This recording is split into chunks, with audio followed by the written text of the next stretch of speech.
Wah ini gelap gulita, kamarnya kok gelap gulita sih?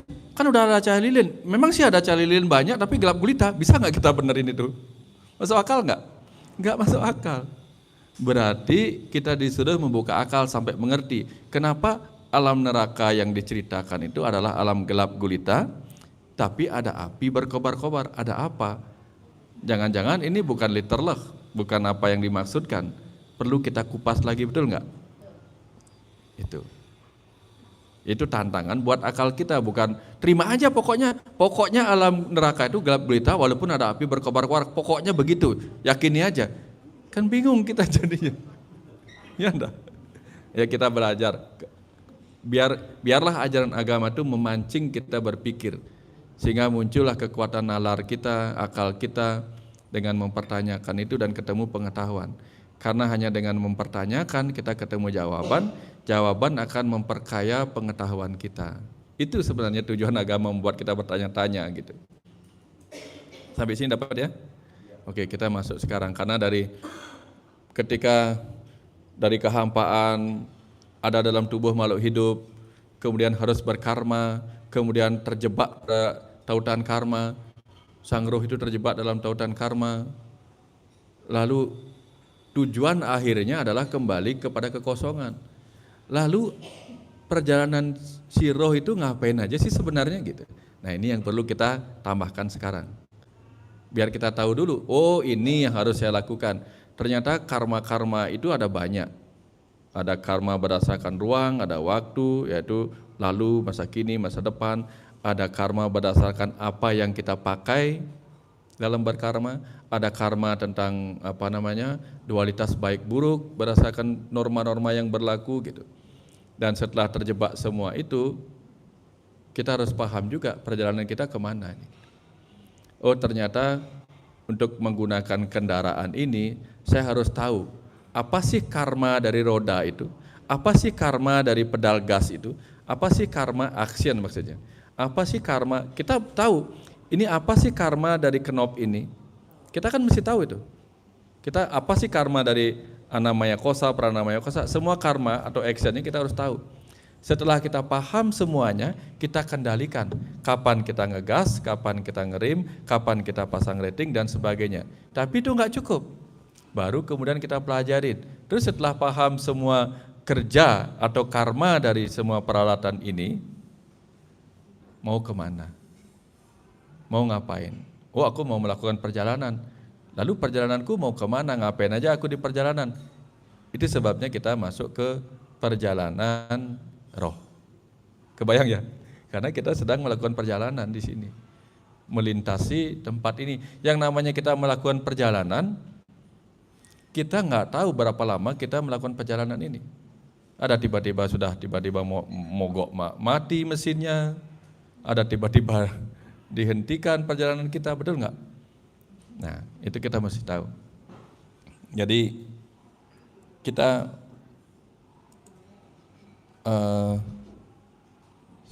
coba ini, mau nggak deh? Oke. Saya expand aja ya. Tadi enak sih tadi, saya coba sebentar ya.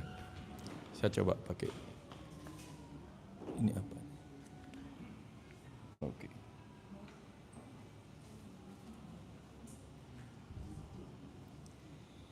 Oh bukan.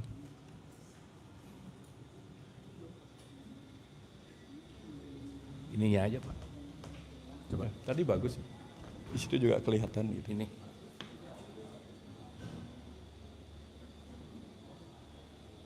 Nah, tadi full ya sini. Bentar. Ini mungkin dihapus ya. Enggak apa-apa sih kan.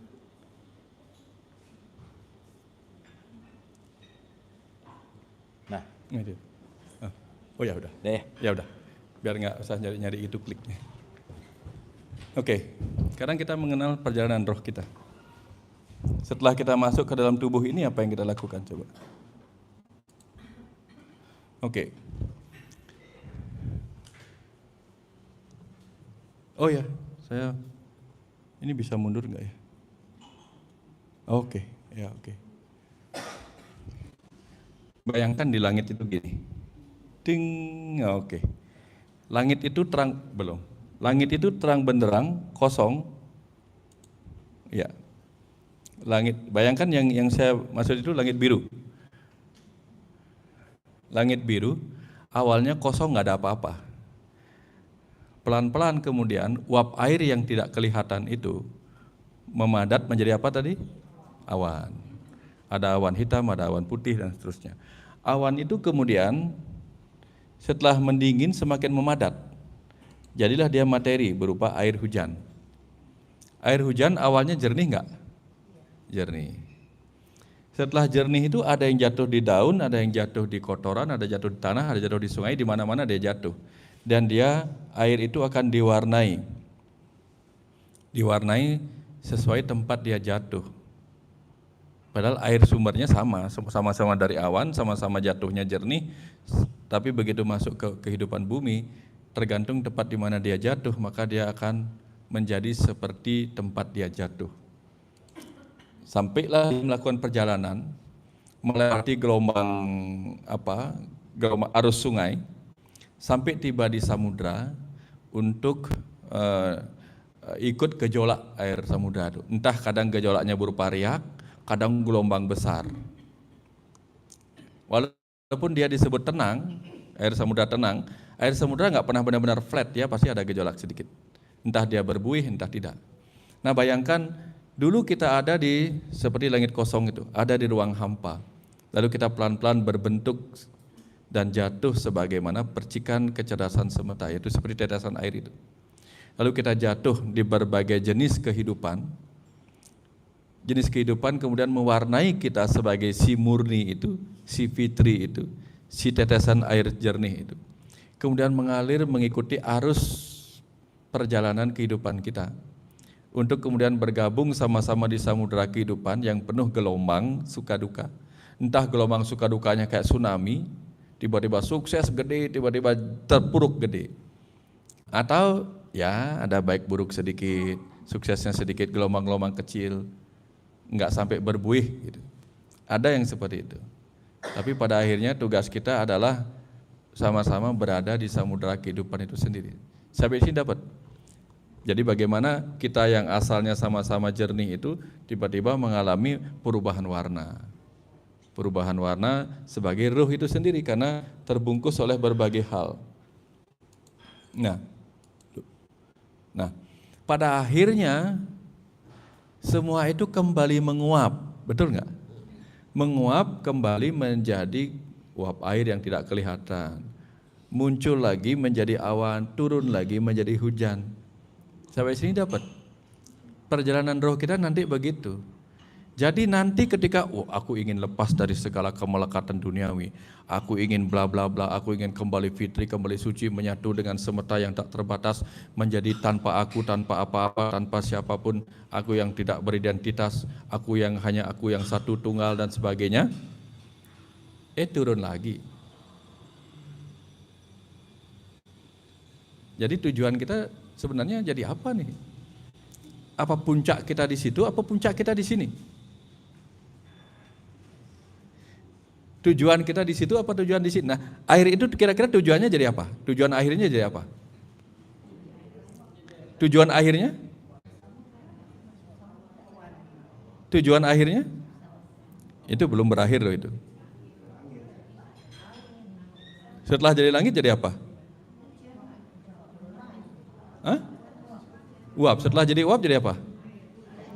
Air. Setelah jadi air jadi apa? Laut lagi. Setelah jadi laut jadi apa? Lalu mana tujuan akhirnya? Enggak ada. Awalnya di mana? Akhirnya di mana? Enggak ada. Maka yang perlu kita lakukan adalah menikmati setiap titik di mana kita berada sebagai every goal. Every present moment. Sekarang inilah goal kita. Dulu kan, semoga aku panjang umur sehingga di tanggal 4 Februari 2025 aku bisa retret. Sampai di sini mikirnya apa? Semoga nanti tanggal 5, mikirnya besok. Semoga tahun depan retret lagi. retret lagi gitu. Udah sekarang loh retretnya gitu. Sekarang ini goalnya kita nikmati yang sekarang. Ini kan sudah menjadi goal kita lama. Katanya retret ini sudah digolkan tahun lalu, betul nggak? Ya. Sudah jadi sekarang, mikirnya besok. Kebayang nggak? Kita nggak menikmati setiap tujuan yang sudah tercapai gitu. Saya rasa udah ngebayangin. Kenapa saya menikmati ini? Karena saya sudah ngebayangin. Nanti saya ngomong apa di situ. Udah ngebayangin banyak hal yang kayaknya semoga dialirkan. Jadi saya menikmati setiap momen ini. Bukan mikir nanti begitu saya selesai di sini, saya buka lab ini, udah banyak WA yang nanya ini, nanya itu, nanya ini, nanya itu, nanya jadwal gitu. Ya udah, saya kasih jadwal, selesai urusan. Saya nggak mikir saya punya materi apa enggak, itu nanti urusannya. Sekarang saya nikmati ini dulu gitu. Jadi kita itu bingung, sudah di sini pingin nyari Tuhan yang tidak berwujud, pas sudah tidak berwujud, pingin mewujud menjadi, kebayang enggak? Kebayang enggak? Kita ini benar-benar rumah sakit jiwa. Kan rumah sakit jiwa orang-orang bingung gitu misalnya, kan bingung apa yang dicari sebenarnya gitu. Nah jadi harapannya di perjalanan ini nikmati. Rindu adalah perjalanan mengurai waktu, menjelma pertemuan demi pertemuan. Janganlah kalian bubar karena mendengar aku bernyanyi. Itu lagunya Kang Panji Sakti itu enak banget. Hidup ini perjalanan mengurai waktu. Sekarang dikasih waktu sekarang ya diurai gitu. Urai dengan karma apa yang terbaik, betul nggak? Ya kayak gitu. Tapi harus kita sadari bahwa ya jiwaku sekuntum bunga kamboja, diterpa angin, didera hujan, disengat matahari, dicekam cerita, dan aku kan mengingatnya sebagai cinta yang memahami bagaimanapun akhir cerita kita, sekuntum jiwa.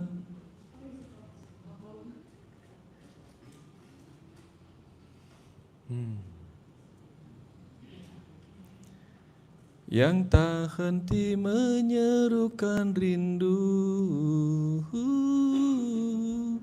pada Dia, pemilik semesta. Jadi ini perjalanan kerinduan kita sama Dia. Kita rindu berjumpa Dia sebagai Sang Hidup, kita menghirup udara. Kita rindu berjumpa berkahnya sebagai pemberi hidup, kita rindu makan. Kita rindu istirahat, kita rindu ini. Kita rindu mengenalnya dengan pengetahuan. Perjalanan ini perjalanan kerinduan kita yang sudah nikmati.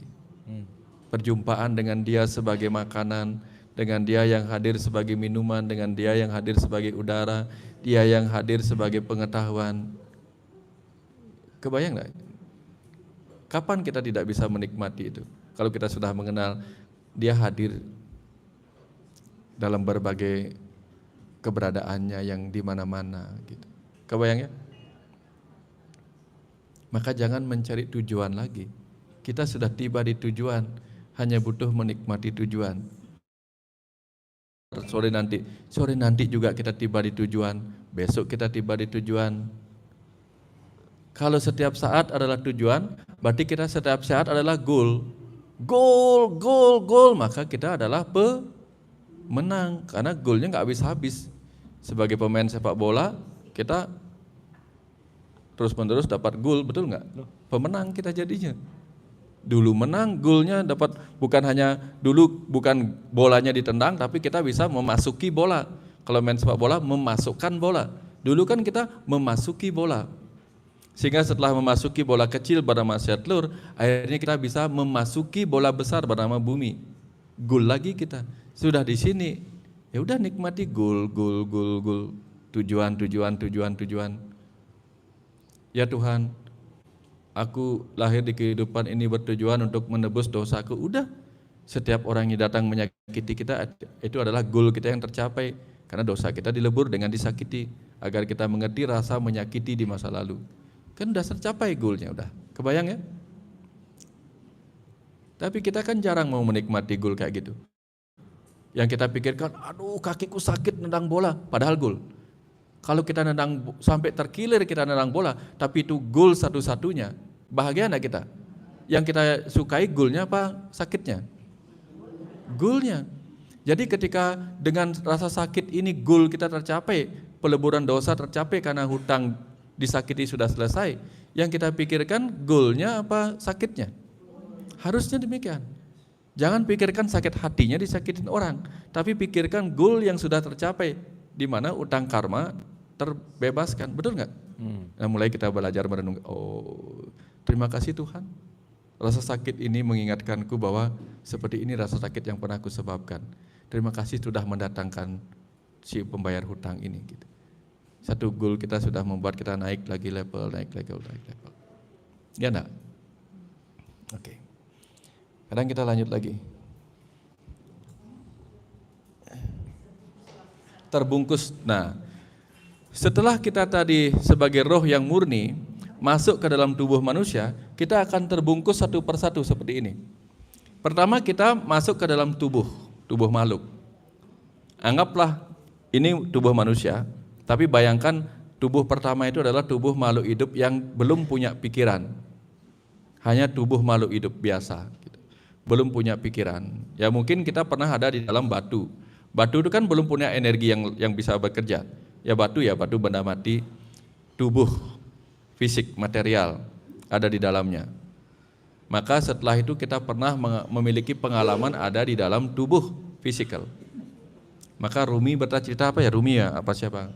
Aku dulu pernah ada di dalam batu apa Kang Abu? Ya, Pas ya. aku dulu adalah serpihan dari batu, dia masuk kepada flora, kepada fauna yang akhirnya dia jadi manusia. Gitu. Ya seperti itu. Dulu sang roh itu yang murni itu pernah ada di dalam tubuh makhluk yang tidak punya energi dan punya berpikir. Sangat-sangat kecil. Lalu pindah lagi dia ke energi yang lebih bagus. Nah ini dalam hal sederhananya apa? Dulu dia ada di dalam atom sebagai kecerdasan, betul nggak? Atom. Masuk ke dalam atom yang bisa membentuk DNA, menjadi satu sel tunggal seperti bakteri, virus, baru itu, belum banyak berpikir dia. Tapi memiliki kecerdasan, belum banyak berpikir. Sampai kemudian dia punya energi. Begitu kita masuk ke dalam tubuh material, meninggal, mati. Keluar dari tubuh material, setidak-tidaknya kita sudah pernah terlapisi lagi ini tubuh makhluk hidup, itu kita tadi yang lompat-lompat tadi. Kita masuk ke dalam tubuh Anamaya Kosa. Dan di dalam tubuh Anamaya Kosa itu, karena Anamaya Kosa artinya lapisan makanan yang membentuk tubuh fisik kita, kita mulai makan. Makanan itu mengandung energi apa enggak? Mengandung. Maka kita mulai terbungkus oleh energi yang datang dari makanan. Pertanyaannya, makanan itu penuh energi kemarahan apa energi cinta? Itu yang membungkus kita nanti. Makanya jenis-jenis makanan juga mempengaruhi kita. Makanya ada istilah makanan satwika, makanan rajas, makanan tamas. Jadi ada makanan yang membuat kita malas ngapa-ngapain. Karena apa? Efeknya membuat kita ngantuk aja. Tapi ada makanan yang membuat kita penuh semangat, seperti kopi misalnya. Membuat kita semangat. Ya. Afrodisiak misalnya. Itu kan ada yang membuat kita ekstasi gitu misalnya. Itu ada makanan model begitu. Energi kita mulai terbentuk. Karena ada di dalam makanan itu. Mulailah kita terlapisi lagi oleh yang disebut Pranamaya Kosa. Badan energi mulai terbentuk, membungkus tadi yang kecil yang tidak kelihatan roh yang murni itu. Terbungkus lapisan badan, terbungkus lapisan energi, ya.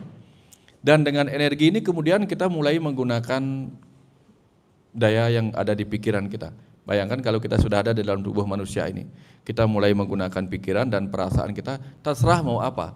Tetapi setiap penggunaan pikiran dan perasaan membentuk ingatan, membentuk memori. Itulah yang kemudian menjadi lapisan maya. Sekarang ini kita banyak bergerak berdasarkan maya-maya di pikiran kita. Diajarkan begini, diajarkan begitu di masa kecil, itu membentuk lapisan maya.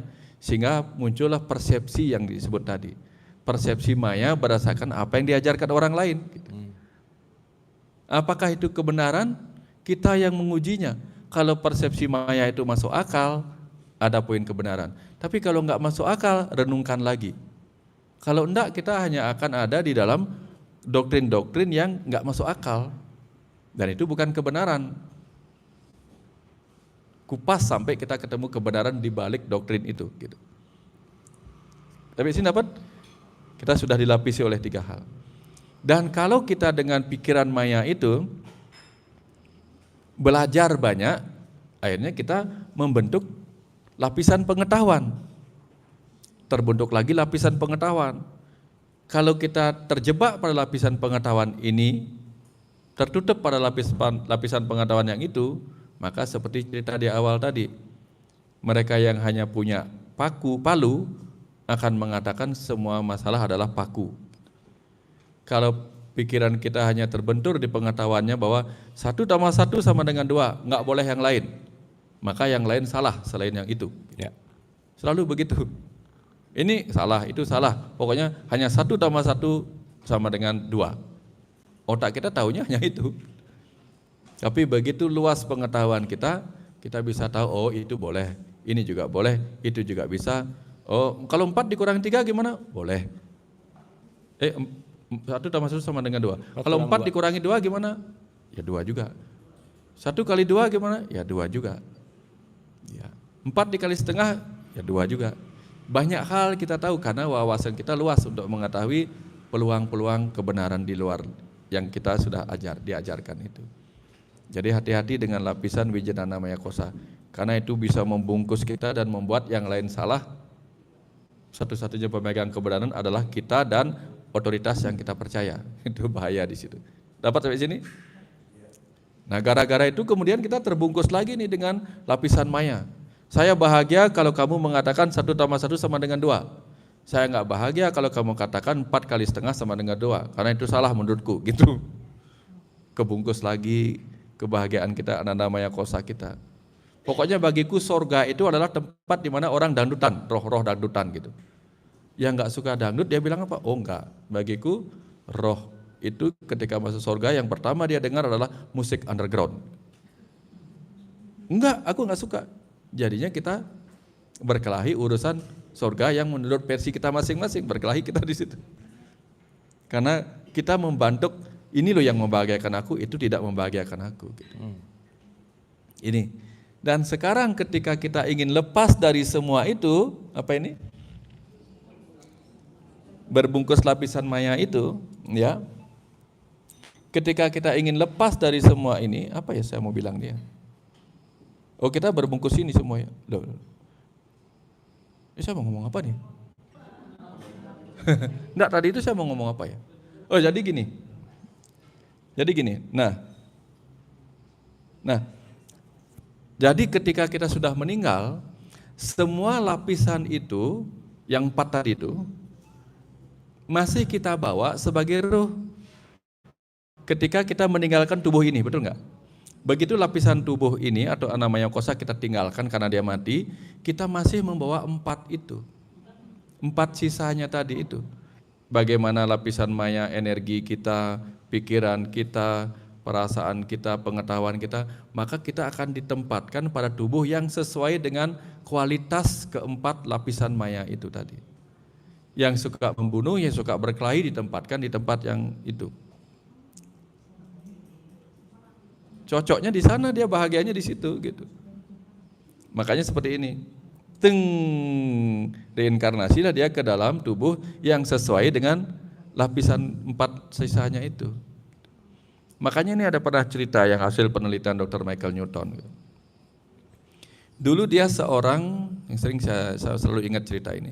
Dulu dia seorang laki-laki bangsa Viking, tinggi besar, selalu menggunakan kekuatan dan kelelakiannya yang perkasa itu untuk ikut dalam perjalanan mengarungi samudra. Bangsa Viking kan terkenal pelaut ya. Dan mereka sering mampir di desa-desa di pantai.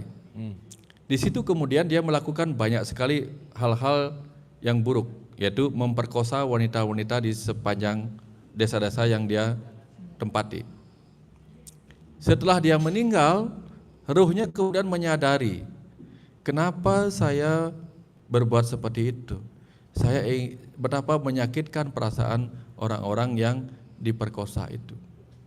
Maka kemudian dia memilih lahir, dibuat dalam sebuah skenario cerita, memilih lahir pada seorang wanita tinggal di desa yang akan diperkosa oleh pemuda sekampung. Maka dia memilih di sana untuk merasakan betapa menderitanya ketika batin kita atau diri kita diperkosa oleh orang-orang. Itu. Tapi kemudian banyak orang pernah nanya, oh kalau begitu aku nanti lahir jadi kelinci aja gitu. Kelinci jantan aja di Australia, kenapa? Biar bisa jadi playboy gitu. Kacau pikirannya. Ya kayak gitu. Ya, kebayang sampai sini ya. Ini, jadi hati-hati dengan seperti cerita di awal, hati-hati bagaimana kita berkarma dengan tubuh, pikiran, wijenana, pengetahuan, anak-namanya kosa kita di situ nantinya. Dan ketika kita mau ketika kita mau mengenal perjalanan roh kita lebih dalam, ini yang terjadi. Apa itu? Ya, roh memasuki tubuh baru itu dengan berbungkus, seperti yang saya ceritakan tadi. Bungkus-bungkus itulah yang menyebabkan kita dipilihkan atau memilih. Ada kisah begini, ada seorang anak muda, dia penulis dalam bukunya itu Journey of Soul itu. Dia seorang penulis buku yang meninggal di usia muda.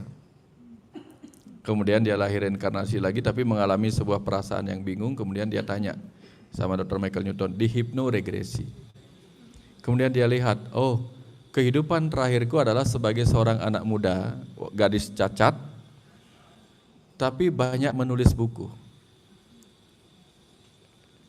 Kenapa aku lahir sebagai gadis cacat yang menulis buku? Lahirnya sebenarnya nggak cacat, tapi dia lahir normal, lalu jatuh dari kereta kuda, lalu kakinya dilindas sama kereta rodanya dan menjadi lumpuh.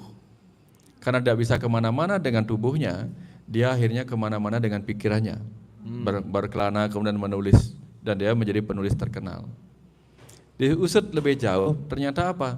Memang ruhnya memilih lahir dalam tubuh dengan skenario itu. Kenapa? Karena dulu aku pernah lahir sebagai seorang anak, orang anak yang remaja sampai dewasa itu lebih banyak menggunakan tubuhku, jarang menggunakan pikiranku. Jadi aku tidak ingin lahir lagi kepada tubuh yang sehat, yang justru akan menghabiskan hidupku hanya untuk kemana-mana dengan tubuh, berkelana dengan tubuh, lupa berkelana menggunakan pikiranku. Maka agar aku tidak kemana-mana, aku akan milih lahir dalam tubuh yang mengalami kecelakaan itu, kayak gitu. Itu banyak sekali cerita-cerita indah di sana. Cerita yang diceritakan oleh si klien yang dihipnoregresi. Sehingga dengan oh itu ceritanya. Ini ada lagi satu. Ini ada wanita sukses. Sukses, bisnisnya bagus, kaya raya, tapi ada sesuatu yang kosong dalam dirinya. Kosong, emptiness, kosong. Terus dia merasa apa sih yang kurang dalam diriku? Aku merasa hidup ini kok kayaknya ada yang kurang deh. Tapi harta, tata, cinta dari karyawan semua sudah bagus. Tapi ada yang hilang. Dan dia membuat itu depresi karena ada kekurangan itu. Lalu dia hipnoregresi. Setelah dicari di masa kecilnya, oh iya, ternyata aku kehilangan ini. Ada sesuatu yang kosong dalam diriku. Yaitu apa? Tatapan mata ibuku yang tidak pernah bisa aku mengerti pada masa itu.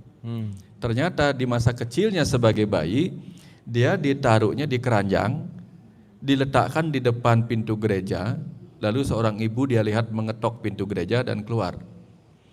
Ibu itu adalah ibu kandungnya yang meletakkan dia di depan gereja. Tatapan mata ibu kandungnya dia sangat ingat sekali tatapannya. Tapi namanya bayi kan tidak tahu apa-apa. Setelah melihat lagi rekaman situasi itu, rekamannya kan terbenam di sini. Dia lihat, nah ini yang masih membuat aku merasa kosong karena aku tidak punya jawaban. Kenapa sih ibuku meninggalkanku? Dan aku ingat pernah membaca surat. Nah, dia baru ingat pernah membaca surat peninggalan ibunya kepada para suster di gereja. Dibacalah dulunya dia pernah baca. Tolong kamu rawat anakku ini. Aku sangat mencintai anakku ini sepenuh hatiku. Nah, dia punya pertanyaan, kalau ibu mencintaiku, kenapa aku diletakkan di gereja dan ditinggal? Dia nggak tahu jawabannya. Itu yang membuat dirinya kosong, karena nggak dapat sebuah jawaban yang mengisi kekosongan pertanyaan itu. Kebayang ya? Dan akhirnya apa? Nggak ketemu.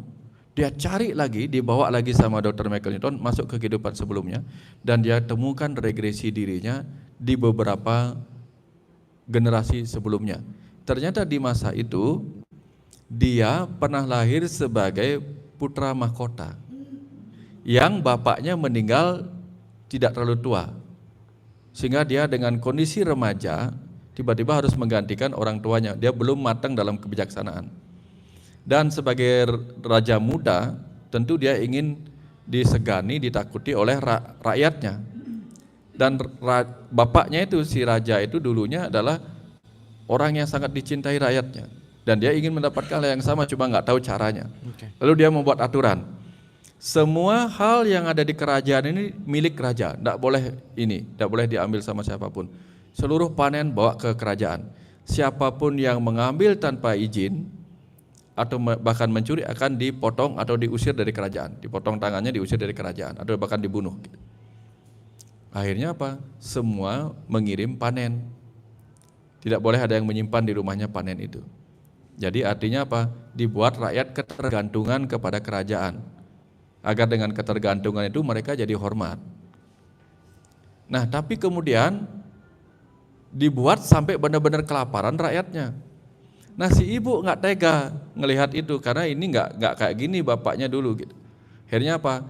Diam-diam ibunya mengeluarkan beberapa karung beras untuk dibagikan kepada rakyat yang paling kelaparan. Dia nggak tahu bahwa si putra mahkota itu sudah ngecek. Nah, besoknya dicek, ketahuan ini siapa yang mencuri dan sebagainya dan sebagainya. Tentu susah menemukannya karena ternyata ibunya yang melakukan itu. Usut punya usut, akhirnya ketemu juga. Sebagai seorang raja yang ingin diketahui sebagai orang yang tegas, mau tidak mau hukuman harus dilakukan. Ibunya kemudian tidak mungkin dibunuh. Akhirnya ibunya diusir dari kerajaan. Tapi pada saat dia mengusir ibunya dari kerajaan, dia menatap ibunya dengan penuh cinta. Tapi dia terjebak antara cinta dan ketegasan yang harus dijalankan. Dan tatapan yang sama dia rasakan ketika dia yang jadi bayi ditinggalkan penuh cinta oleh ibunya. Nah, dengan merasa pemahaman itulah kemudian dia dapat O-nya itu. Yang tadinya kosong tanpa jawaban, ketemu jawaban, O-nya menjadi O. From zero emptiness to zero fullness. Itu mengerti. Makanya tugas kita adalah belajar mengerti apa yang terjadi pada diri kita sekarang dengan banyak merenung, dengan banyak sampai kita paham kenapa aku lahir bersama ini. Kalau sudah demikian, kita menjadi fullness. Sadar bahwa ya terima kasih Tuhan, dengan segala kemahasempurnaanmu menempatkan aku di sini sebagai ini, bersama ini, dengan peran ini, dengan ketiadaan ini, dengan ketiadaan itu, semua sudah sempurna apa adanya. Sampai kita tiba di titik itu, semua ternyata sudah sempurna apa adanya, disertai dengan semua ternyata sudah sempurna apa adanya. Kekosongan hati kita, kekosongan batin kita akan terhenti. Itu pesan mendalam dari cerita tersebut. Tepuk tangan untuk kisah itu. Ya, dapat ya? Ya, jadi gitu. Nah, lalu kita cek lagi, apa ini? Setiap karma, baik ataupun buruk, itu membentuk lapisan maya kita. Nah, itu tadi. Kalau kita banyak berbuat baik, lapisan maya tadi menjadi lapisan yang baik. Nanti lahirnya di tempat yang lebih baik. Agama itu tujuannya kan cuma itu. Membuat kita berlaku baik pada diri kita sendiri, pada energi, pada tubuh, pada pikiran, pada pengetahuan dan seterusnya, sehingga lapisan-lapisan kita menjadi baik. Misalnya ini, saya main lumpur, kotor nggak tubuh saya? Kotor. Saya lagi main-main sepak bola, hujan-hujanan berlumpur, kotor. Lalu saya pakai baju saya yang juga kotor. Udah, baju saya kotor. Setelah baju dalam saya kotor, saya lagi pakai jaket yang juga kotor. Ditambah kemudian saya pakai sarung saya yang bau. Lalu saya berharap diizinkan masuk di sebuah pesta pora yang mewah. Boleh nggak? Nggak masuk akal. Tempatnya nanti apa? Kamu digubuk aja udah, gitu contoh. Lapisan-lapisan pakaian itu menentukan kita ada di mana, betul nggak? Begitu tubuh kita bersihkan, bajunya rapi, harum pula dan sebagainya, ditempatkan di tempat yang bagus nggak kita? Iya pasti. Sama kayak gitu. Lapisan-lapisan baju kita tuh mau kita bikin baju yang baik apa baju yang kotor, baik apa buruk. Agama itu hanya itu tugasnya. Membantu kita mengerti pentingnya pakai baju baru yang bersih. Supaya nanti pantas masuk mobil mewah gitu. Itu tujuan kita. Kendaraan baru yang lebih mewah gitu. Yang lebih berkualitas gitu. Udah ya, sampai sini dapat ya? Tuh. Kemudian ketulusan, kesabaran, keikhlasan ini juga mengurangi lapis. Nah, ini tadi. Semakin kita tulus, semakin ikhlas, semakin begini akan berkurang lapisan-lapisan maya tubuh kita. Sehingga semakin berkurang pahala-pahala tadi, wasana-wasana atau memori-memori sisa yang gak penting tadi hilang. Jadi ini kita kembali menjadi murni, kembali menjadi kemurnian itu sendiri, kembali menjadi ruh. Nah, perjalanan kehidupan kita adalah seperti mengupas bawang. Lama-lama apa? Semakin dikupas apa? Apa yang tersisa dari bawang? Air mata. Air mata.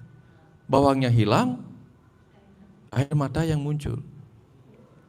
Nah, begitu kita mengupas lapisan-lapisan diri kita, dan dalam kesadaran mendalam kita akan, wah,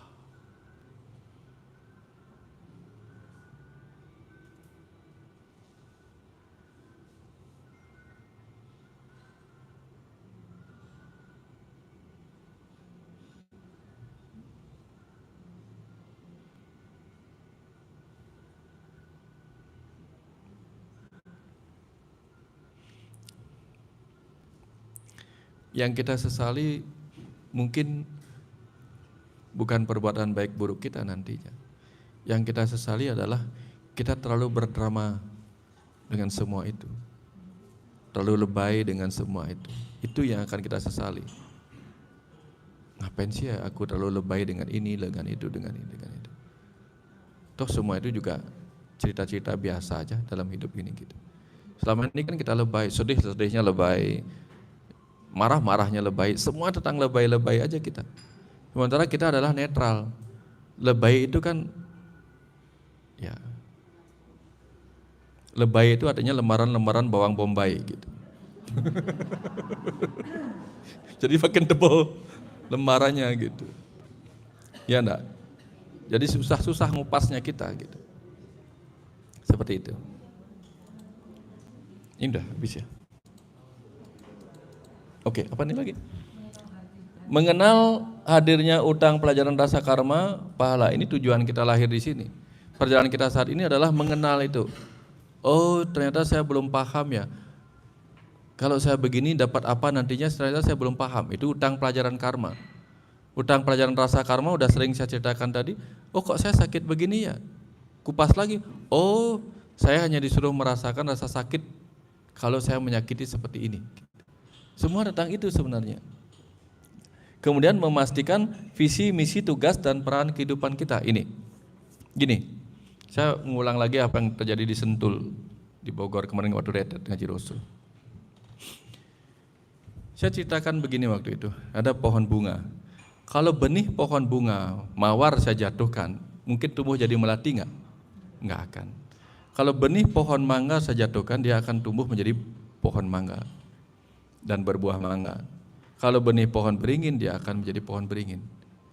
Takdirnya semua benih adalah tumbuh menjadi seperti induknya, betul nggak? Kita semua adalah benih apa? Benih apa? Benih kecerdasan semesta tak terbatas. Kita ini benih Tuhan.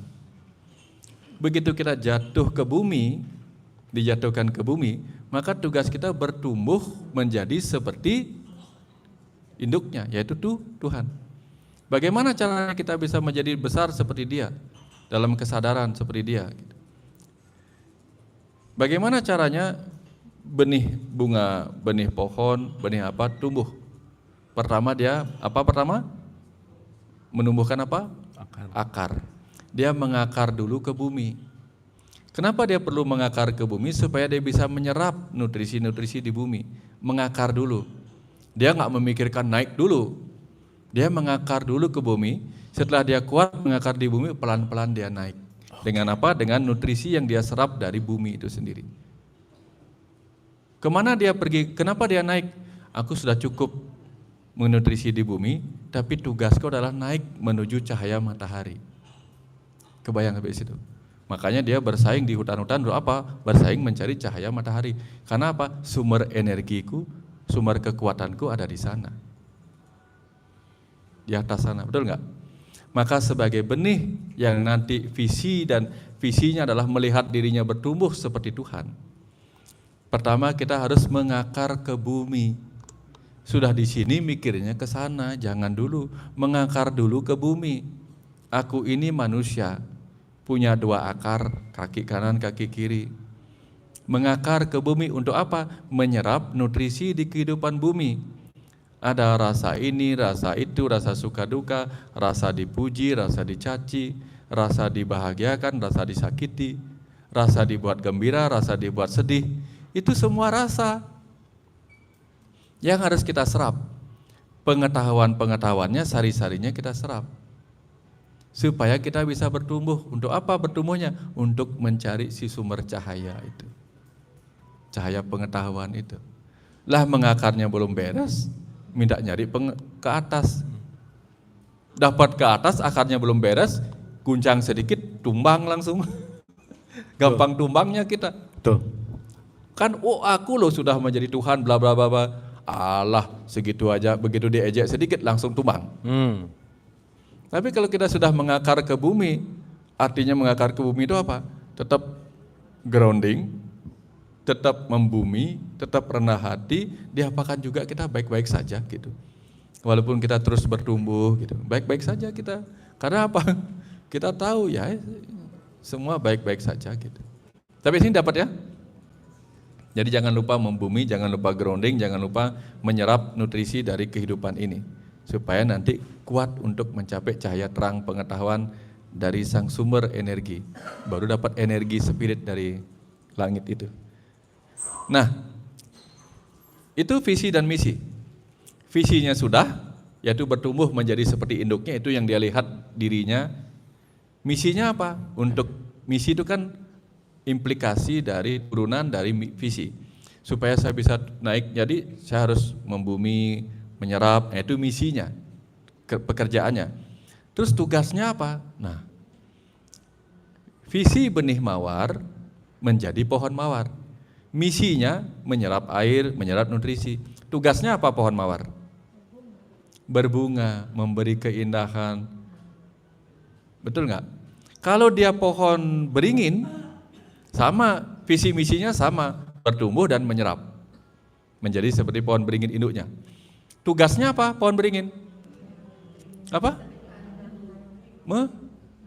Menaungi. Nah, itu tugas dan peran kehidupannya. Jadi dari sana kita tahu visi misi semua benih-benih itu sama, tugas peran kehidupannya beda, sama dengan kita. Visi misi kita sama, sama-sama harus mencapai seperti dia. Misi kita sama-sama menyerap kehidupan, tugas kita kemudian berbeda-beda perannya. Tugas utama dan tugas keduniawiannya beda-beda. Ada yang jadi guru, ada yang jadi pengusaha, ada yang jadi petani. Semua tugas itu penting, nggak ada yang nggak penting gitu. Jadi jangan samakan. Jadi ini karena saya kasih tahu gini karena banyak yang nanya. Lalu peran hidup saya apa? Dia bingung. Pada saat dia menjadi bapak, jadi ibu, dia nanya lagi. Terus peran kehidupan saya apa? Lah, dia sudah jadi ibu, perannya jadi ibu sebaik-baiknya. Tapi saya kan juga guru di sekolah. Ya itu berarti dua peran. Punya dua peran. Pohon kelapa perannya berapa? Banyak. Batangnya untuk ini, buahnya untuk ini, daunnya untuk ini, banyak banget perannya. Sama kayak kita. Makanya dari kecil kita sudah disebut sebagai tunas kelapa, praja, muda, karana, pramuka. Artinya apa? Supaya nanti ketika kita bertumbuh jadi pohon kelapa, kita tahu bahwa kita punya banyak peran yang semuanya setidak-tidaknya bisa kita lakukan sebaik-baiknya. Kang Abu sekarang sedang jadi guru, perannya sebaik-baiknya. Nanti jadi pesulap, peran juga sebaik-baiknya. Makanya Kang Abu jago banget. Mau pesulap ya terbaik bagi dirinya, nggak terbaik bagi orang lain kan. Sama, karena kita belum tentu bisa terbaik bagi orang lain. Karena selalu ada yang terbaik. Tapi setidak-tidaknya bagi diri kita, kita selalu menjadi yang terbaik dari sebelumnya. Betul Kang Abu ya? Betul. Sekarang lebih baik. Saat ini saya terbaik dari versi saya yang sebelumnya. Gitu. Kalau dari versi orang lain, pasti ada orang lain yang lebih hebat. Ya, selalu ada yang demikian. Gitu. Tapi jadilah versi terbaik dari diri kita sebelumnya. Gitu. Nah, Kang Abu begitu. Setelah selesai di dialog positif versi terbaik, yaitu 500 episode sudah cukup. Sekarang versi terbaik yang ini lagi. Gitu. Nggak apa-apa. Memang perannya kita memang begitu. Nggak mentok begitu-begitu aja gitu. Nanti begitu jadi pohon yang pelindung, pohon kelapa itu nanti begitu dia tua dan harus dipotong, dia menaungi orang menjadi atap rumah. Nggak apa-apa, hidup kita berubah-ubah, terus berkembang begitu. Sampai sini dapat ya? Jadi jangan tanya lagi, lalu peran saya apa? Udah jelas-jelas jadi orang tua, itu perannya saat ini. Kalau selain jadi orang tua, saya juga pedagang, ya udah layani pembeli dengan sebaik-baiknya. Kita nggak usah nanya lagi, karena apa? Itu peran-peran sudah jalan aja belum dijalankan dengan baik. Belum beres semuanya gitu. Ya. Masih nanya lagi peran yang mana, ditanyain lagi gitu. Udah jelas ya sampai sini ya? Oke. Ini apa nih? Dipilih dan memilih perjalanan roh. Nah ini dia. Roh muda dipilihkan tempat dan waktu reinkarnasi. Jadi ketika di alam reinkarnasi ini kan, roh-roh muda itu nggak tahu. Saking banyaknya SKS yang belum dia bereskan, dia nggak tahu. Terus saya harus beresin tugas yang mana dulu nih? Beresin utang karma yang mana dulu nih? Gitu. Ini sama kayak gini. Di bank ini punya utang sekian, bank ini punya utang sekian, di rentenir ini punya utang sekian. Jadi bingung, yang mana saya lunas lebih dulu? Dibantulah sama konsultan ekonomi. Oke, ini kayaknya masih bisa. Kamu lunasi di sini dulu karena ini lebih urgent dan kamu lebih mampu di sini. Beresin yang ini dulu. Nah, sama. Ada roh-roh pembimbing di alam sana yang membantu kita kalau kita masih roh yang belum pengalaman. Dibantu kita untuk apa? Kamu lahir di sini aja dulu. Beresin urusanmu dengan keluarga. Jangan ngurusin yang lebih besar lagi. Maka roh-roh pemimpin itu roh-roh yang sudah lebih berpengalaman. Enggak sibuk lagi ngurusin keluarga, harusnya. Sudah lewat yang gitu-gitu dia. Kesulitan keluarga sudah dia lewatin. Nah kalau kita masih urusan keluarga belum beres, tiba-tiba aku ingin mengubah dunia. Wah dunia kecil aja belum gitu. Ya kayak gitu, kebayang ya? Jadi pilihkan sesuai kapasitas kita. Kapasitas kita, kualitas kita. Nah sekarang tugas kita adalah apa? Besarkan kapasitas kita kalau kita ingin mendapatkan tugas yang lebih besar. Kalau enggak ya enggak bisa. Kemudian roh tua itu memilih sendiri. Nah kalau kita sudah roh tua, roh mateng, udah tahu sendirilah kita. Kemana kita, saya memilih sendiri, saya selesaikan di sini. Seperti murid TK, kalau roh muda itu murid TK yang nggak tahu kemana harus sekolah, ya dipilihkan sama ibunya, sesuai yang diketahui sama ibunya. Tapi begitu mahasiswa, milih sendiri jurusannya, kecuali ada orang tua yang menjuruskan anaknya. Gitu. Gara-gara menjuruskan anaknya, tanpa sadar dia menjerumuskan anaknya kepada keinginan orang tuanya sendiri. Agar si anak menjadi seperti, aku ingin punya anak insinyur, aku ingin punya anak dokter gitu. Kebayang sampai sini? Jangan sampai maksud menjuruskan menjadi menjerumuskan. Hati-hati. Kemudian karma wasana itu menentukan takdir dan nasib. Nah, takdir masa depan kita dan nasib masa depan kita ditentukan oleh memori-memori dari tindakan kita.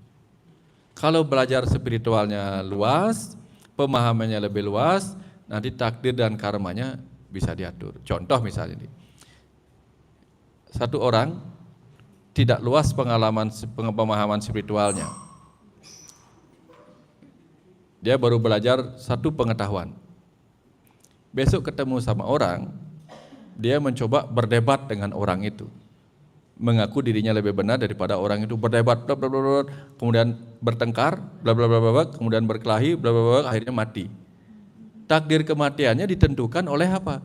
Memori karma wasana, memori pengetahuan yang sedikit dia miliki. Yang satunya lagi ketemu dengan orang yang sama, tapi wawasannya sudah lebih luas. Dia nggak mendebat, oh ya kamu benar.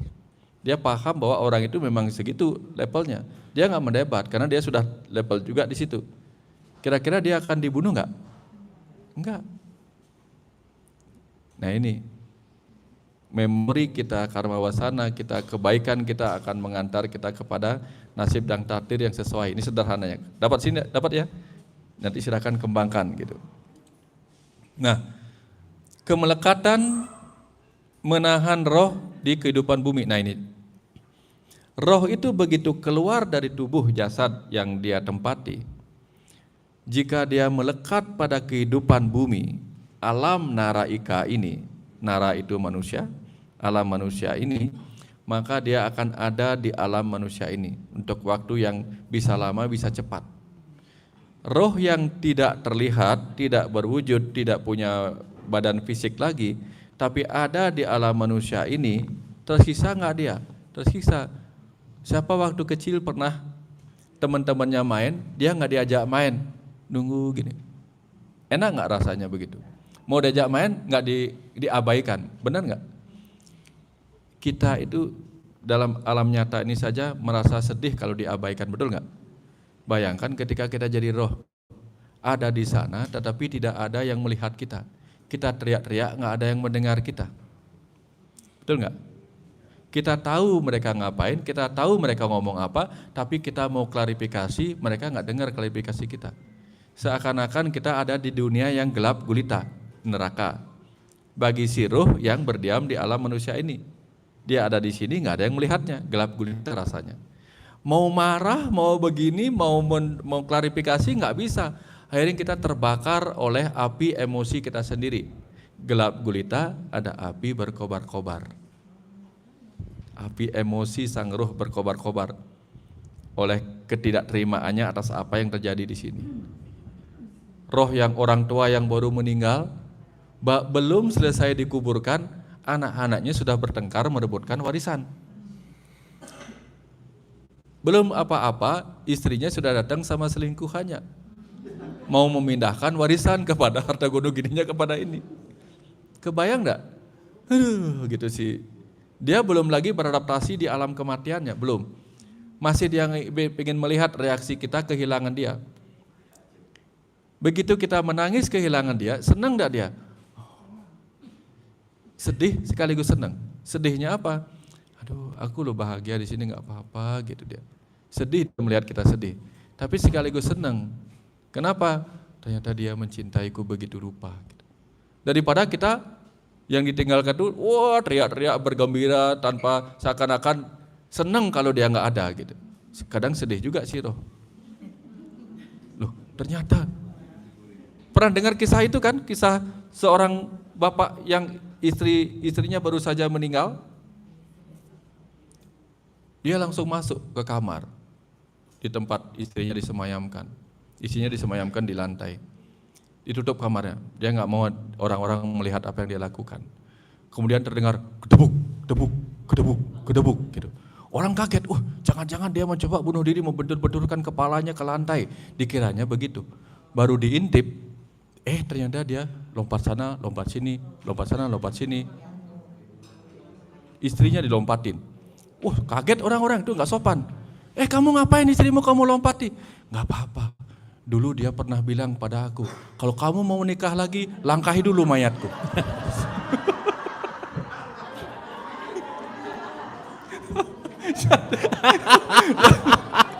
Dia ngelompati mayat itu supaya bisa menikah lagi. Oh, bagus. Ya. Berarti penurut ya? Penurut. Ini wasiat istriku, nggak ada salah, ini wasiat istriku. katanya kalau mau menikah lagi, jangan menikah sebelum kau langkahi mayatku. Gitu. Polos. Nah artinya apa?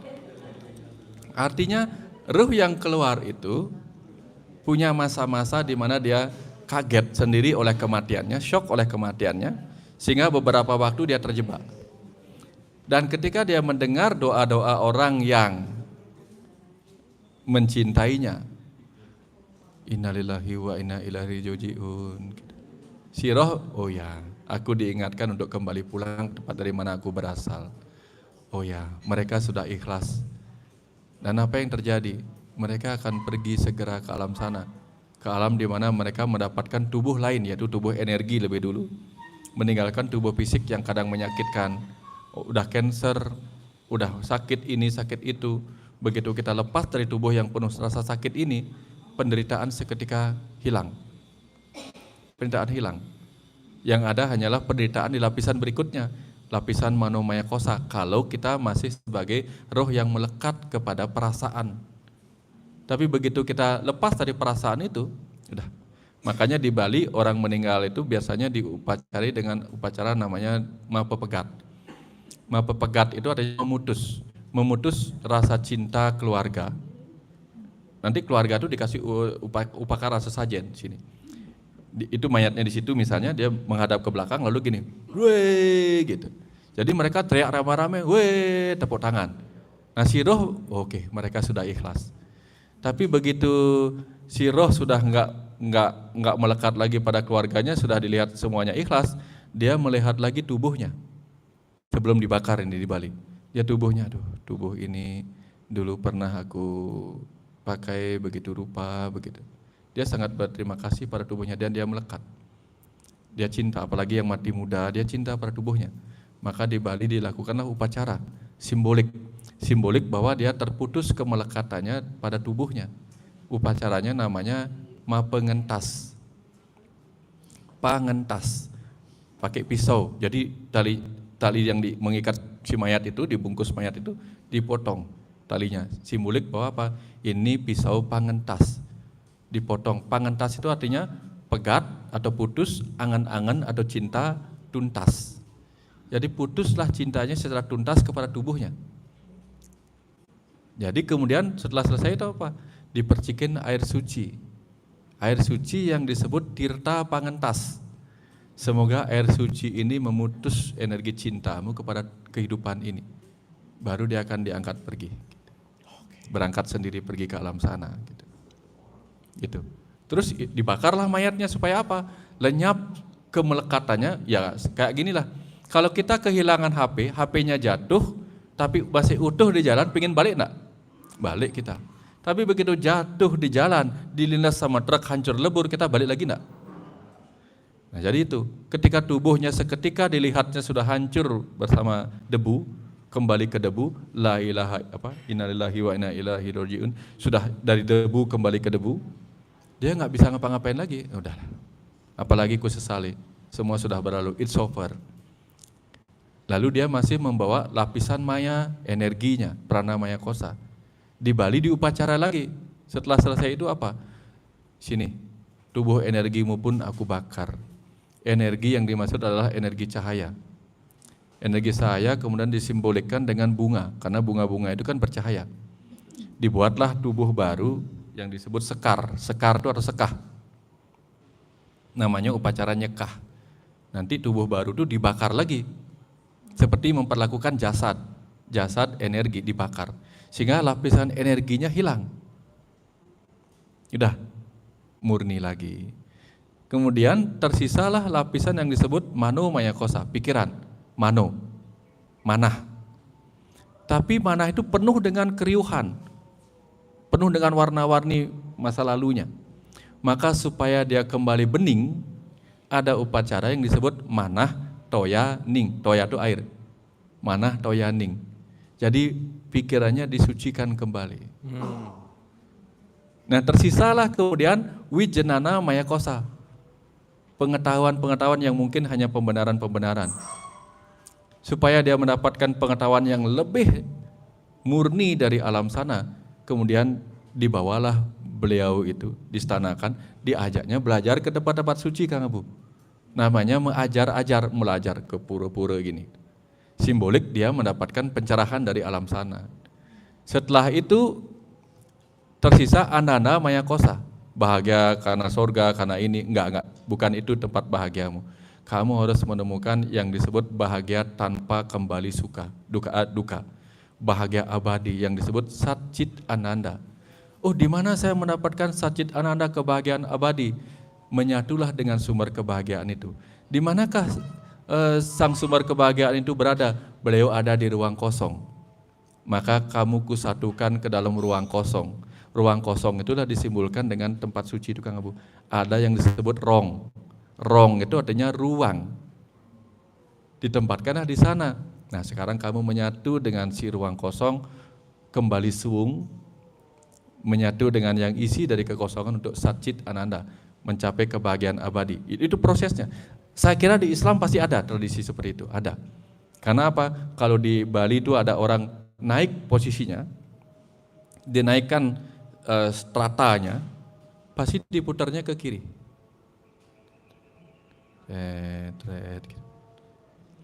Awalnya diturunin dulu, putar ke kanan. Ke mana namanya? Kanan ya. Putar ke kanan, setelah putar ke kanan, diturunkan, disucikan, setelah itu naik, diputar ke kiri. Skrup gitu. Nggak tahu kalau tawaf putarnya ke? Itu cerita Pak Wayan tadi sebetulnya rangkaian haji, Pak. Oh, rangkaian haji? Ya. Oh, oke. Pertama, haji itu pasti melalui prosesi tawaf dan sa'i. Tawaf dan sa'i nomor 1 pasti diwajibkan menggunakan pakaian ihram kan. Ihram tadi itu sebetulnya seperti apa yang Pak Wayan tadi bilang, bahwa melepaskan kecintaan kepada identitas kepemilikan. Karena ihram itu ada yang menarik Pak Wayan. Di dalam kain ihram dilarang menggunakan pakaian atau sesuatu yang berjahit. Berjahit, ya kan? Berjahit di sini bukan masalah jahitan ini, bukan, tetapi ketika kita menjahitkan diri kepada identitas, maka aku menyangka bahwa identitas itu adalah aku gitu. Jadi dilepasin. Jadi dalam perspektif ini, ketika identitas datang, kita terjahit kepada identitas, kita lupa diri gitu. Makanya yang tadi dilepasin. Kainnya, saya potong Kang Abu. Kainnya nggak boleh dijahit. Kainnya nggak boleh dijahit. Kainnya nggak boleh dijahit. Nggak boleh dijahit. Kain putih itu kan? Iya. Nggak boleh dijahit. Nggak boleh dijahit. Tapi kain itu sendiri jalinan dari Jahitan, benang-benang. betul. Jalinan benang-benang, tapi nggak dijahit. Nggak dijahit. Kenapa jalinan boleh? Karena balik lagi esensinya bukan masalah kainnya sebetulnya, tetapi keterikatan kita kepada sesuatu yang bukan aku sejati gitu. Oke, saya potong Kang Abu ya. Karena saya tiba-tiba mungkin cocok. Silahkan dipakai kalau enggak. Dalam ajaran Nusantara atau ini ada namanya jalan tantra. Tantra itu jalan penyucian diri. Tantra itu sendiri artinya tanati dan trayati. Tanatu dan trayati saya lupa namanya. Artinya meluaskan dan membebaskan. Ya. Tapi tantra itu sendiri artinya alat menenun. Sehingga ketika saya menulis buku Kandapat Tantra, yang dimaksud menenun itu adalah melakukan penjalinan, menjalin. Ketika yang dijalin adalah benang putih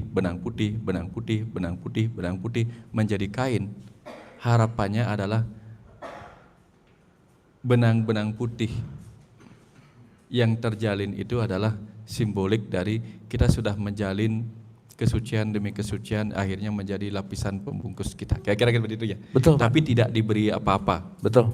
Tidak dijarit atau tidak apa-apa, tidak ada identitas. Ya, betul. Nah, jadi kayak gitu ya. Setelah muter itu kan counter clockwise Pak. Oh iya. Counter clockwise itu dimulai dari disadari, kita mulai dari Hajar Aswad, itu simbol dari ibu.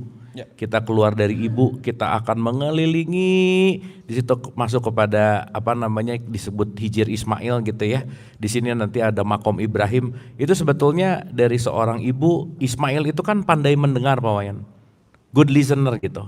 Sehingga dia masuk kepada konteks makom Ibrahim, itu sumber rahim itu puncaknya adalah welas asih gitu. Nah, maka dengan berputar tadi yang Pak Wayan bilang skrup tadi, betul, makanya tawaf itu tidak mengikuti jarum jam, tapi counter clockwise. Nah sebetulnya intinya adalah untuk melepaskan lagi, ini sebetulnya putaran itu adalah melepaskan anamaya kosya. Ya. Putaran kedua melepaskan manomaya kosya, atau prana dulu boleh deh. Baru mana? Makanya tawaf itu kalau dalam perspektif itu tuh 7 Pak. Oh, 7 kali. 7 kali. Jadi kalau 7 itu dalam perspektif tasawuf itu ada level dari mulai level amarah, lawamah, mulhamah, mutmainah, rodiyah, mardiyah, kamalah. Itulah penamaan level yang penting untuk kita lepasin gitu. Nah, yang menarik setelah itu ada sa'i itu usaha, Pak. Kita benar-benar penting untuk melakukan ikhtiar dalam kehidupan. Nah, habis gitu kita melempar jumroh tuh, ngelempar ego, melepaskan. Dan betul tadi kata Bapak, puncak dari yang namanya haji itu dikumpulkan di Padang Arafah. Arafah itu artinya pengenalan, tempat pengenalan, dan intinya cuma satu, Pak, wukuf. Wukuf itu artinya apa? Diam, hening, suwung. Sesaat itu nggak dikerjain, hajinya batal semua sebetulnya, Pak. Jadi puncak kita jauh-jauh pergi ke Mekah gitu ya, orang dari Indonesia untuk melakukan apa? Satu, Pak, ujung kita berangkat jauh mengeluarkan uang banyak, disuruh diam sebetulnya. Disuruh suwung, disuruh tidak mengapa-ngapa dan masuk ke dalam konteks yang namanya wukuf gitu. Kenapa? Karena dalam wukuf itulah semua yang tadi Bapak cerita bahwa dalam keheningan itu semua kita melepaskan semua maya kosya kita, dari anamaya kosya kita lepas, pranamaya kosya kita lepas, dari mulai masuk ke manomaya kita lepas, wijnana, ananda, semuanya lepas. Ya sacit ananda itu terjadi ketika selesai wukuf. Nah, pulang ke Indonesia bersih, namanya mabrur gitu. Gitu intinya. Sehingga semua proses perjalanan tadi ya sebetulnya perjalanan maya kosya sih. Pancamaya kosya ini atau dalam konteks dari lapisan keluar ke dalam sampai melakukan yang namanya penyatuan gitu. Itu sih Pak, itu menarik sekali sih. Iya ya, nanti coba Kang Abu kaitkan dengan kisah di Jawa yang dibawa ke Bali, yang kemudian menjadi kisah Siwaratri. Pernah dengar nama Siwa? Malam Siwa. Itu di bulan kemarin itu ketika bulan tidak ada, namanya bulan mati. Bulan mati pada malam gelap, 7 gelap. Petang pitu namanya. Di bulan ke-7, petang pitu yang tanggal kemarin tanggal berapa itu ya? Saya lupa, 29. Bukan. 27. 27 kemarin, Januari kemarin namanya malam Siwaratri, malam kegelapan Siwa. Itu di Jawa itu ada kisah namanya Lubdaka, dia seorang pemburu. Nanti mungkin kaitkan ke situ. Tapi sebenarnya itu kisah yang ditulis oleh Empu Tanakung untuk Kenangrok kalau nggak salah. Nah, untuk mengingatkan dia jangan terjebak pada 7 kegelapan itu. Nah, si Lubdaka ini seorang pemburu, Kang Abu. Dia pemburu, dia kepala keluarga, dia pemburu binatang. Binatang itu dalam bahasa ininya disebut satwa. Kita tahu kan? Ya. Swaka, marga, satwa. Dia pemburu satwa. Satwa itu yang sering diburu adalah gajah, badak, babi hutan. Dia suatu hari dia pergi, pagi-pagi dia pergi mencari buruan. Nggak ketemu, sampai tiba di sore hari, malam menjelang tuh nggak ketemu. Akhirnya dia nungguin di sebuah danau, nggak ada binatang buruan juga. Lalu dia naik ke pohon namanya pohon bilua. Pohon bilua itu berduri. Begitu dia naik di pohon bilua itu kemudian dia diam di situ. Kenapa dia pilih pohon bilua? Satu, karena binatang tidak akan naik kepada pohon berduri. Dan 2, kemudian begitu dia naik, dia diam di situ. Agar dia tidak jatuh dalam tidur, dia mencoba untuk terjaga. Cara dia terjaga adalah dengan memetik daun bila itu. Daun bila namanya bilwa, dia petik, dijatuhkan ke bawah. Petik lagi, jatuhkan ke bawah untuk membunuh waktu. Tapi dia diam. Pagi-pagi kemudian aman. Selesai itu pagi-pagi aman. Dia nggak tahu ada apa di danau itu. Ternyata di danau yang melingkar itu ada bentuk seperti ini, Kang Abu. Begini, seperti lingga. Ternyata itu Siwa lingga. Dia nggak tahu. Lalu dia pulang dan dia menjalani kehidupan berikutnya dalam kesadaran yang lain gitu. Begitu dia meninggal, dia rencananya harusnya masuk surga, neraka karena dia membunuh banyak binatang dalam cerita itu. Tetapi kemudian Dewa Siwa memanggilnya, jangan, dia harus masuk surga, masuk ke para dewa, alam para dewa. Kenapa? Dia melakukan tapa brata pada saat malam Siwa, malam di mana aku beryoga. Akhirnya dia masuk surga. Tapi apa yang bisa kita petik di situ?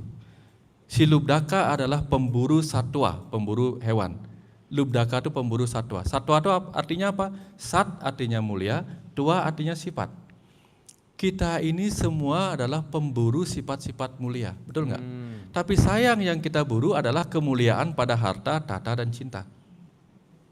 Itu. Oh, aku ingin dimuliakan karena aku kaya. Aku ingin dimuliakan karena aku apa? Karena aku gitu, berkedudukan. Aku ingin dimuliakan oleh masyarakat karena aku dicintai oleh mereka. Entah karena aku tokoh yang dihormati dan sebagainya. Itu yang kita kejar. Padahal satwa yang dimaksud, kemuliaan yang dimaksud adalah gajah. Gajah itu bahasa Jawanya, Sanskerta atau apa itu, namanya asti.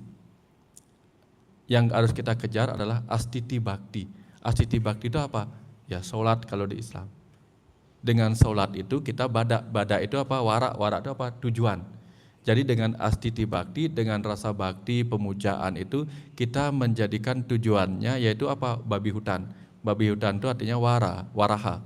Waraha dimaknai sebagai wara nugraha.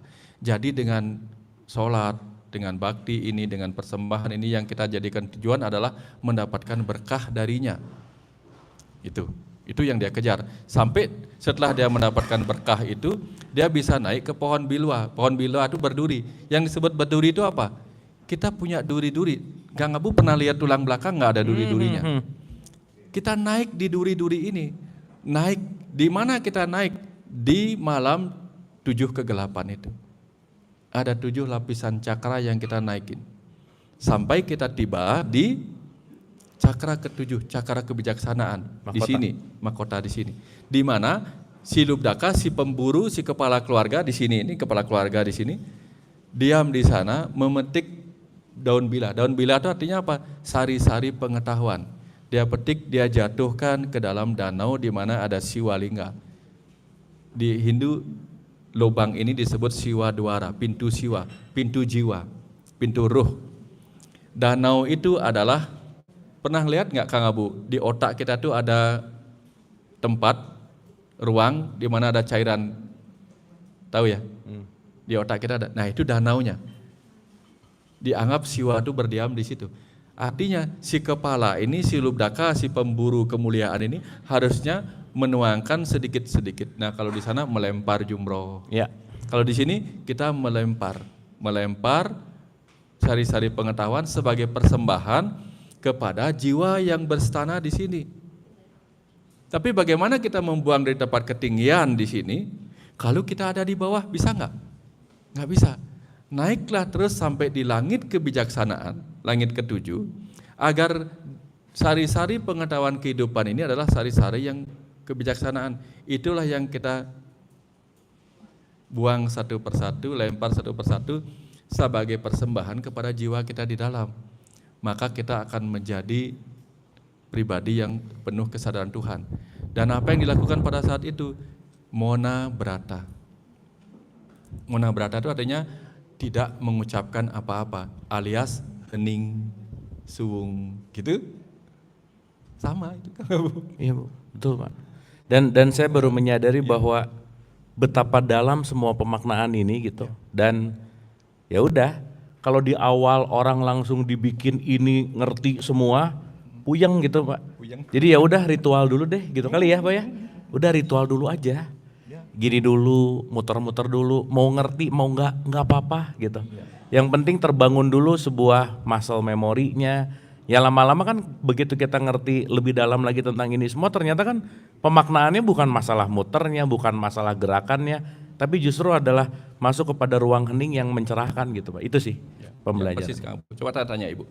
Siapa tadi di sini sudah tadi makan apa namanya itu nebosi tadi? Enak nggak nebosi tadi itu? Nebosi tadi enak nggak? Yang ada tadi situ apa ya? Apa? Apa tadi? Ubi ya? Tela. Siapa tadi makan ubi? Enak? Enak ya? Saya lebih mudah menanyakan apa yang sudah dimakan daripada apa yang belum pernah dirasain. Kalau ritual belum pernah dilakukan, diceritain enggak ngerti dia. Iya betul Pak. Betul banget. Bener. Jadi biarin dulu ritual. Iya. Nanti baru dijelasin. Dijelasin dulu nggak pernah ritual, bengong kayak gini. Nebosi itu apa sih ya? Iya. Bingung. Iya betul. Betul Pak. Itu cara agama zaman dulu. Keren sih, keren. Kebayang ya? Ya, jadi nggak apa-apa. Ritual dulu nggak apa-apa. Makanya syariat, tarikat, hakikat, Marifat. nggak apa-apa syariat dulu. Kalau nggak dijalanin dulu, ya apa yang mau diceritain gitu. Tuh, Ya, tuh. Keren, makanya dimulai dengan rasa dan rasio. Rasain dulu, nanti baru rasio. Makanya di sini kita disuruh ngalamin dulu. Ngalamin dulu, jadikan pengalaman di alam ini. Setelah itu hayati supaya paham ayat-ayatnya gitu. Kebayang ya? Kebebasan melepas roh dari. Nah, kapan kita bisa bebas dari segala kemelekatan itu tadi? Roh kita akan melanjutkan perjalanan ke alamnya sendiri, alam cahaya, alam surga itu tadi. Ya. Oke, apa lagi terakhir ini? Roh pembimbing hadir. Nah, kadang-kadang roh pembimbing itu akan hadir menemani kita kalau sang roh ada di alam sana. Tapi bukan hanya di sana, di sini pun ada roh pembimbing yang turun sengaja ke dunia untuk membimbing mereka secara langsung seperti ini. Cuman kadang-kadang kita nggak tahu mana roh pembimbing, mana enggak. Karena banyak roh-roh pembimbing yang nyaru-nyaru, banyak itu. Banyak yang ngaku-ngaku nabi, banyak itu. Banyak, hati-hati. Ya. Kalau nabi yang asli itu sangat berbeda, auranya berbeda gitu, dan sangat-sangat jarang gitu ada. Ya. Dan pada akhirnya kita kembali pada kekosongan ini. Oke. Silakan Kang Bu. Kita tepuk tangan dulu.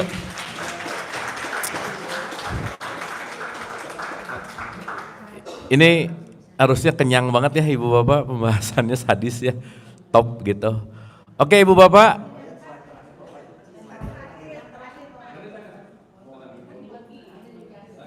Iya, nanti habis ini di ini kok. Ibu Bapak, bulan depan kita UTS jangan lupa ya, belajar. Karena UTS menentukan naik kelas atau enggak gitu. Oke, Ibu Bapak, kita break dulu karena di sebelah kanan sudah disediakan. Udah ya, ready? Baru ya? Karena ini udah masuk ke jam break, kita tadi harusnya 15.30 tapi nggak apa-apa. Ya, kita break dulu, asar dulu. 45 menit cukup nggak? Cukup ya? Oke, kalau gitu nanti jam 16.30 oke, nyampe lagi ke sini? 16.30 atau 16.45? 30 ceritanya 45 mulainya gitu ya. Sambil Ibu Bapak sambil nanti break, silahkan siapkan pertanyaan karena sesi berikutnya kita akan banyak tanya jawab. Setuju ya? Oke, selamat break, selamat asar, kita kembali 16.45. Hatur nuhun.